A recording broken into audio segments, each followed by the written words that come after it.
So what's up guys, तो आपका स्वागत है मेरे YouTube चैनल दी ए स्टोरीज में। तो गाइस एपिसोड 6 को लेकर मैं आ चुका हूँ और अगर आपने अब तक हमारे पिछले पार्ट्स को नहीं देखा है तो उनको जाकर देख लेना। और अगर आप हमारे YouTube चैनल पर नए हो तो चैनल को जरूर से सब्सक्राइब कर लेना, क्योंकि मैं आपके लिए ऐसी इंटरेस्टिंग स्टोरीज लाता रहता हूँ और आगे भी लाता रहूँगा। और बेल आइकन को ऑल पे सेट भी कर देना और वीडियो को जाते जाते लाइक जरूर कर देना। तो यार without wasting our time, let's roll the intro.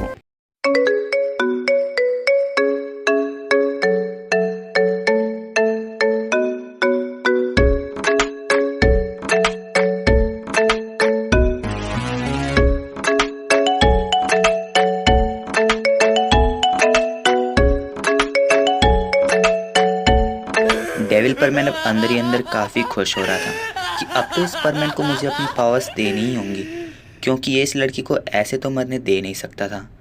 वहाँ चेम्बर के अंदर सोफ़ी बहुत बुरी हालत में तड़प रही थी। वो दर्द भरी आवाज़ में कहती है, मित्सु, तुम अपनी पावर्स इस शैतान को मत देना, वरना ये अर्थ और बर्ड प्लैनेट दोनों के लिए खतरा बन जाएगा। वैसे भी अब मैं ठीक से जीने की हालत में भी नहीं हूँ, तो मुझे मत बचाना। और वहीं दूसरी तरफ मित्सु बिल्कुल असहाय था। नहीं सोफ़ी, ऐसा मत बोलो, मैं तुम्हें मरने नहीं दे सकता। और हम एक दूसरे के कितने अच्छे दोस्त हैं, और एक दोस्त दूसरे दोस्त को ऐसी सिचुएशन में कभी भी अकेला छोड़कर नहीं जाता, वो उसका साथ देता है। और मैं तुम्हें मरने नहीं दूंगा। मित्सु अपने शरीर को हिलाने की और खड़े होने की काफ़ी कोशिश करता है, पर वो बिल्कुल भी कुछ नहीं कर पाता। डेविल कहता है, अब तो हार मान लो मित्सु, मुझे अपनी इस एबिलिटी का यूज़ करने पर आज तक किसी ने भी मजबूर नहीं किया था, पर तुम्हारी वजह से मुझे इसका यूज़ करना पड़ा। तुम स्ट्रॉन्ग तो काफ़ी हो, पर तुम मेरे इस एबिलिटी से अब बिल्कुल भी बच नहीं सकते। अब तुम्हें हार माननी ही होगी। तो किसको चुना तुमने? मित्सु कहता है, मैं दोनों को चुनता हूँ।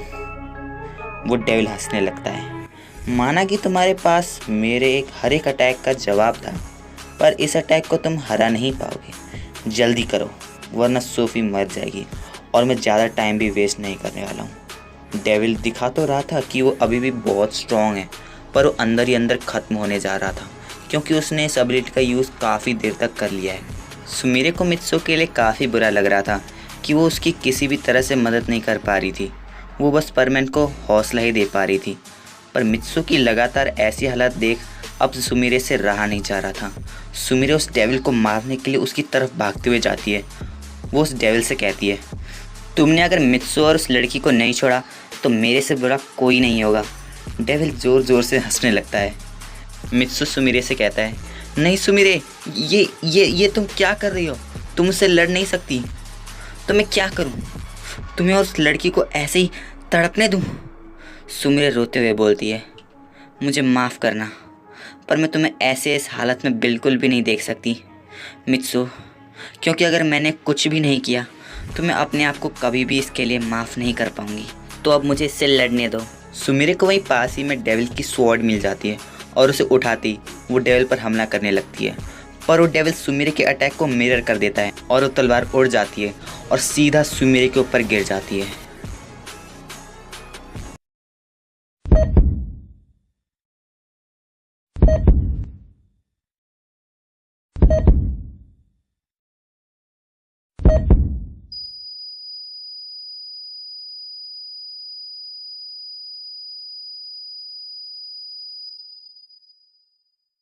हम देखते हैं कि मित्सु अपनी आंख बंद करके बहुत रो रहा था। नहीं सुमीरे, मैंने बोला था मत लड़ो उससे। तभी उसके पीछे से बर्डमैन की आवाज़ आती है। वो बोलते हैं, हे बर्डमैन, चिंता मत करो, वहाँ तो देखो। वो तलवार हवा में लटक रही थी।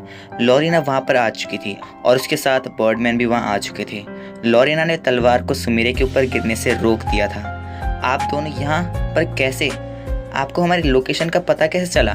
मित्सु पूछता है। लॉरिना बोलती है, मुझे पता था कि तुम ट्रेनिंग को बीच में ही छोड़ दोगे और सुमीरे के पास उसे बचाने चले जाओगे, इसलिए मैंने तुम पर एक चिप लगा दी थी, जिसकी मदद से ही हम तुम्हें ढूंढ पाए। लॉरिना मित्सु को डांटती है, मैंने बोला था ना कि ट्रेनिंग से पहले मत जाना, पर अगर हम यहाँ सही टाइम पर नहीं आते तो? मित्सु बोलता है, मुझे आप दोनों माफ़ कर दीजिए, मैं बिना बताए यहाँ आ गया, पर क्या हम अब इस डेविल पर ध्यान दे सकते हैं? वहाँ डेविल बहुत ही ज़्यादा टेंशन और गुस्से में था। तुम सब अगर तुम में से किसी ने भी मेरे पास आने की कोशिश भी की तो समझो ये सोफ़ी गई। कौन सोफ़ी? तुम किसकी बात कर रहे हो? वहाँ तो कोई भी नहीं है। डेविल चेम्बर की तरफ देखता है, चेम्बर खाली था। सुमीरी ने मौके का फ़ायदा उठाकर चेम्बर से सोफ़ी को बाहर निकाल लिया था और डेविल की सारी एनर्जी भी अब मित्सुओ को ब्लॉक करने में ख़त्म हो चुकी थी और वो और ज़्यादा मित्सुओ को अब ब्लॉक नहीं कर पा रहा था। मित्सुओ फील करता है कि वो हल्का हल्का हिल पा रहा है। वो थोड़ी पावर और लगाता है और पूरा फ्री हो जाता है। अब एक तरफ डेविल बिल्कुल अकेला, थका हुआ और ज़ीरो पावर के साथ, और दूसरी तरफ मित्सुओ, बर्डमैन, लॉरिना।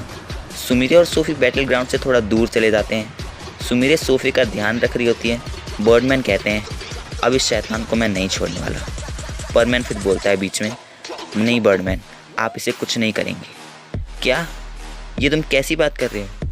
हाँ, अब इसके साथ जो भी करना है वो मैं करूँगा। ठीक है मित्सु, बर्डमैन कहते हैं। अब उस डेविल की हार लगभग तय थी। वो बिल्कुल थका हुआ, बुरी हालत में वहीं पड़ा हुआ था। वो अपने आखिरी दांव को यूज़ करने के बाद उसमें ज़रा सी भी ताकत नहीं बची थी। मित्सु बोलता है, अब तुम्हारा अंत करीब है।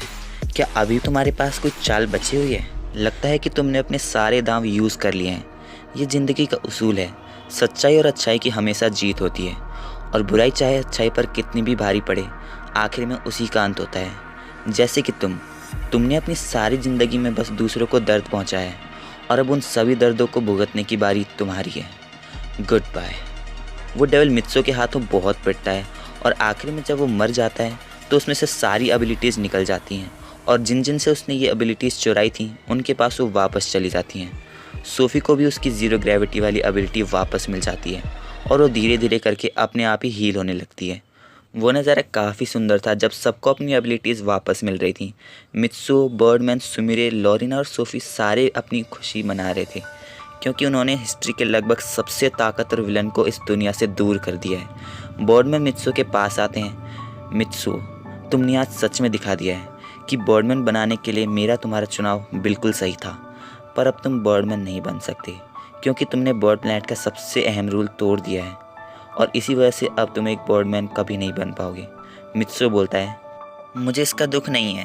मैंने वहाँ इतना कुछ सीखा, मैंने इतने अच्छे दोस्त बनाए और अब मेरे पास मेरी खुद की पावर भी है जिसके लिए मुझे किसी पोशाक या कुछ पहनने की ज़रूरत भी नहीं है। मैं चाहता था कि मैं लोगों की मदद कर सकूं और बुराई को ख़त्म कर सकूं, चाहे वो बर्डमैन बन के हो या अपनी ट्रू आइडेंटिटी में। मुझे दोनों में ही खुशी होती। मित्सु सोफ़ी के पास आता है। वो बोलता है, सोफ़ी, तुम मेरी बर्ड प्लैनेट में सबसे अच्छी दोस्त थी और अब जब हम एक दूसरे से दूर हो रहे हैं तो तुम वहाँ अपना ख्याल रखना और एक बहुत अच्छी बर्ड वुमन बनना। और जब तुम एक अच्छी बर्ड वुमन बन जाओगी तो मुझे भूलना मत, और अगर तुम अर्थ में वापस आ सको तो मैं तुमसे वापस मिलना चाहूँगा। सोफ़ी मित्सु के इन लफ्ज़ों को सुनकर काफ़ी इमोशनल हो जाती है। मैं भी तुमसे वापस मिलना ज़रूर चाहूँगी और उम्मीद है कि जब हम वापस मिलें तो तुम्हारी सुमिरे से शादी हो चुकी होगी। सोफ़ी इन सारे वर्ड्स को एक स्माइल के साथ बोलती है और ये सुनकर मित्सुओ और सुमिरे, जो कि उसके पीछे ही थी, दोनों ही शर्माने लगते हैं। लॉरिना कहती है, चलो बर्डमैन, अब बर्ड प्लैनेट वापस चलते हैं और सोफ़ी तुम भी हमारे साथ ही आ जाओ। सारे मित्सुओ और सुमिरे को गुड बाय करने लगते हैं। तभी बर्डमैन मित्सुओ से बोलते हैं, मित्सु, मेरा स्पेसशिप कहाँ है जिसमें बैठकर तुम यहाँ आए थे? वो तो बर्डमैन लड़ाई के बीच ही टूट गया था। बर्डमैन बोलते हैं, क्या तुमने मेरे फेवरेट स्पेसशिप को तोड़ दिया? मैंने उसे कितना संभाल के रखा था। मित्सु, तुम कभी नहीं सुधरोगे।